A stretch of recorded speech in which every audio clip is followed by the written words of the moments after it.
Okay, boys and girls and parents, hopefully, in order to stop this trend that I've been noticing with all of my classes, me as the teacher doing more and more work, working harder and harder for the students, this is making the students actually do less work, less homework, less studying, and thereby it's creating lower grades. So I've come up with some new procedures to try to stave off that trend. And here they are. So we're going to do this for Chapter 9 and the rest of the semester, hopefully. The first thing you need to look at on haiku is the Chapter 9 plan. It has all of the information you need. For instance, for each section, it tells you what skills to outline on the note-taking guide, and on the bottom of your outline, what sections to review to look through the book and write down some concepts about that question. On the next page, it tells you what California standards check from the textbooks to answer, which questions to answer, and then what problems we're going to do during class for classwork. And it also tells you what page that section will be listed on, so nobody can get lost. And last, it tells you the description for what goes on each of the 6 numbered pages down here at the bottom. This picture will be on haiku, along with all the other notes that I usually put up there. Okay?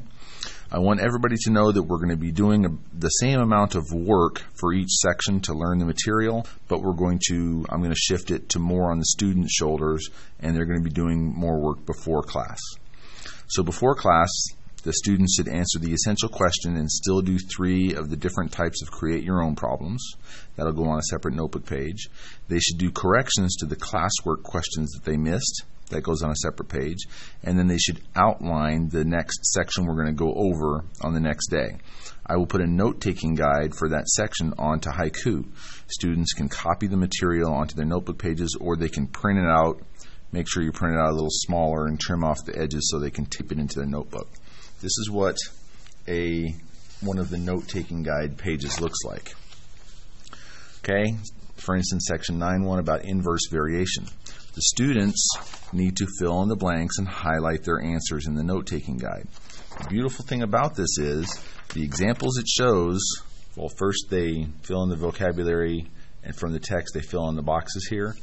But the beautiful thing about this note-taking guide is the example that's on here, this example very closely models the same example that's in the textbook right here with steps and everything on the appropriate page. Okay? And this is where I think a lot of the learning is going to be done for the students. If they can go in and figure out why numbers and letters go where they're supposed to go on their own without me having to explain it, I think that's a better way for the students to learn. Okay? So they fill in the blanks on the note-taking guide and highlight their answers. I'll be looking for that when I stamp the pages. And then on the unit plan, there's California standards check questions, like this one right here. You need to look for California standards check in the green bubbles. That's number 1. They have to do this one. Obviously there you can see the answer for the first one because this is the teacher's edition.